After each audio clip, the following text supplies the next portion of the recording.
Et le numérique, ça nous a apporté beaucoup de choses, ça nous a permis de nous diversifier, plus de chaînes, ça nous a permis une meilleure qualité d'écoute et de vision pour notre public, puisque maintenant les écrans plats, la HD, et puis ça nous a permis également de l'interactivité avec Twitter, avec les réactions en direct du public, etc.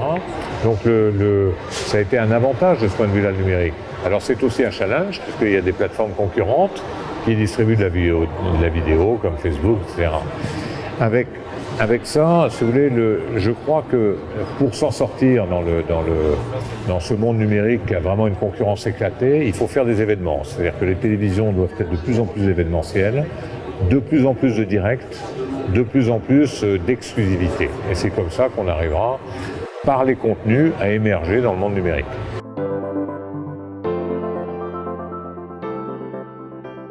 C'est pas tellement le nombre de chaînes, c'est surtout le nombre d'opérateurs, puisque le seul problème qu'a la télévision, c'est de conserver la valeur qu'elle a pour la publicité. Je parle de la télévision commerciale, puisque c'est elle qui finance ses programmes. Et c'est vrai que lorsque vous avez un excès de concurrence, le prix de la publicité baisse et à ce moment-là, il y a un appauvrissement puisqu'il y a moins d'investissement dans la production.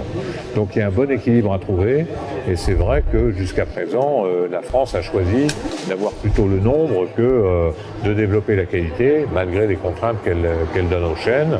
Donc nous essayons, à travers notre groupe, par les synergies que nous avons, par les développements des programmes, de maintenir des programmes de grande qualité. Et c'est vrai qu'il y a quelques chaînes indépendantes dans lesquelles on peut s'interroger sur l'apport que ça peut avoir à la création française.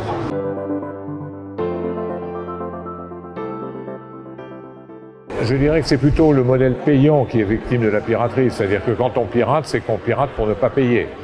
Alors que nous sommes une télévision gratuite. Donc en tant que groupe de télévision gratuite, nous sommes de manière plus indirecte victime de la piraterie. Mais c'est vrai que c'est un sujet pour nous, puisque lorsque vous retrouvez des séries que nous diffusons sur des sites pirates qui les proposent, lorsque nos propres programmes sont mis sur des plateformes sans notre accord, ceci nous pose un problème. Donc nous avons tout un travail, nous avons d'ailleurs avec nos collègues écrit à Facebook, à YouTube, etc., pour qu'ils aient un meilleur contrôle des produits.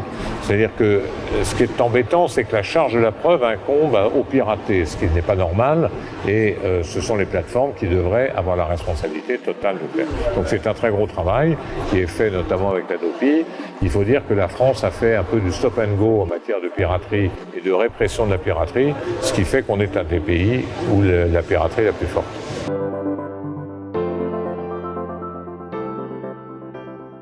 La première chose, c'est que la communication est devenue un élément intrinsèque, beaucoup plus qu'hier. C'est un truc de dire ça dans le monde moderne. Donc, les politiques se servent également de la communication et des médias. Donc ça, c'est la première observation. La deuxième observation, c'est que nous avons le pouvoir d'expliquer. Donc c'est ce que nous essayons de faire avec des émissions comme Capital, comme Zone Interdite, d'expliquer au public et à notre public le monde moderne, les grands enjeux, susciter des débats. La troisième chose, c'est que peut-être que nous pouvons parfois, par le choix des sujets, par le choix de la mise en scène, orienter, mais aujourd'hui, il y a quand même le contrepoint des réseaux sociaux. Donc nous sommes assez complémentaires, parce que les réseaux sociaux n'expliquent pas, c'est brut, c'est la réaction brute du public, mais d'un autre côté, ne laisse pas passer des choses qui pourraient être tendancieuses, etc. Donc il y a un équilibre plus ou moins stable qui se fait entre les médias dits traditionnels et les réseaux sociaux qui fait que le pouvoir médiatique tente à s'équilibrer.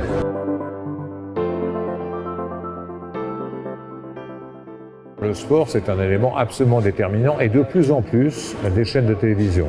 Alors, d'abord sur les chaînes payantes, c'est elles qui déclenchent les motifs d'abonnement, puisque c'est un caractère exclusif, c'est pas piratable, enfin ça peut être piratable mais c'est pas enregistrable, donc c'est vraiment l'événement direct.